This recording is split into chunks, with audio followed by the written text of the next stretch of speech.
in the Scrum here on ASTV. I'm Theo Tutkaluk alongside my pal, my partner, Patrick Ryan, head of Rugby Manitoba. Patrick, good afternoon. How you doing? Fabulous. Yourself? Yeah, wonderful. I love the backdrop here. You look at the old rugby jerseys, a couple of signed autographs, and this bad boy right here.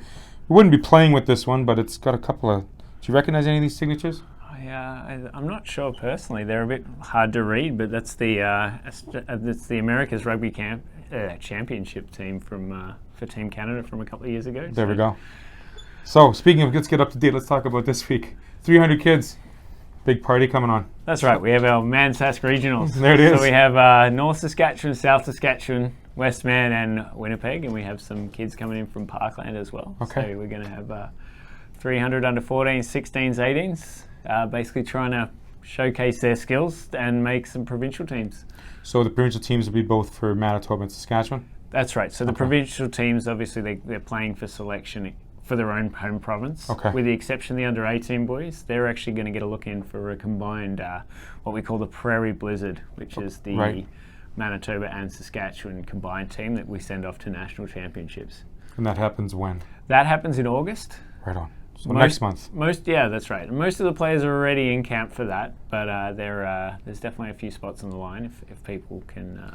Is it more of a chemistry, more of a personal talent that you're looking for to fill the rest of the spots? Or how do you put a team like that together, managing two different provinces and such a geography? Yeah, that's a very good question. Our volunteers, Brian Yon and Richard Brindley, both do a phenomenal job of bringing together, well, you look at the European situation and the amount of distance that we travel, you'd probably have... 9 countries? Yeah, that's right. Yep. Yeah, you could probably go to the top of England and back to drive to Regina, right? Yeah, and you probably pay as much for a plane ticket as you would gas here in the province of the Prairies here. Yeah, that's right. So it's definitely a big a geographical challenge for them to overcome, and they don't have the time that they do with the athletes. So what we try to do is we try to set them with some basic skills before they get off to those camps, and then it's largely about building that team chemistry and developing attacking and defensive structures. And the strategy is key. Yeah. You talk about structures, strategy for us other people that understand that. Structure, I like that word. So let's go back to the 14s and the 16s. Once those teams are selected, where do they move on to next? So they'll play to the under 16s will go to the Western Championships in Kelowna. Okay. That's at the end of July, so it's only a couple of weeks away. Okay.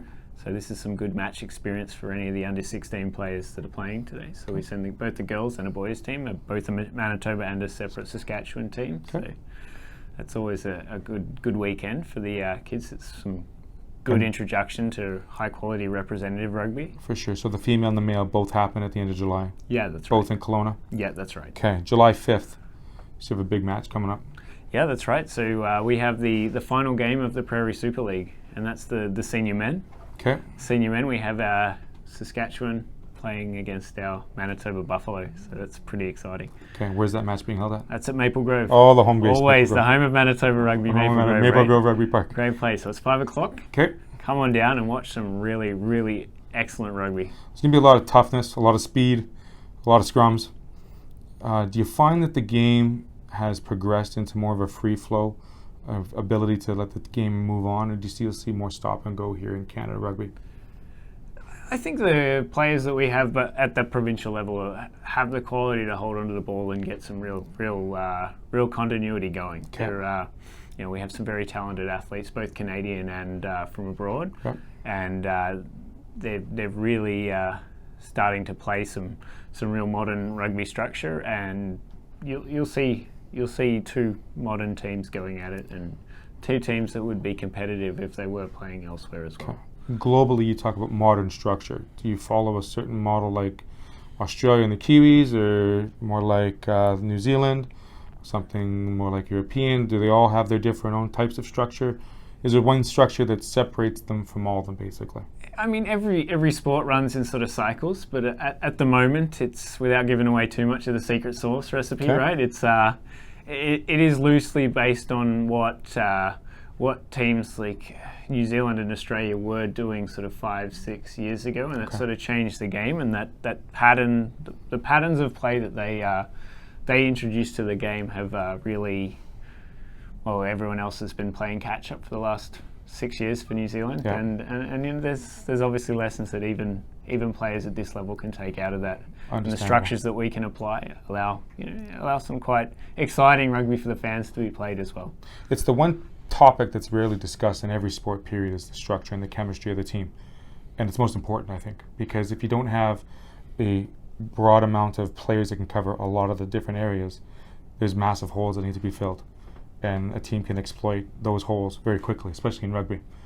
Correct? No, that's right, and you touched on team chemistry as well. That's a very important one, especially with such short amount of time. These guys don't play many games together, like in a club season. Right?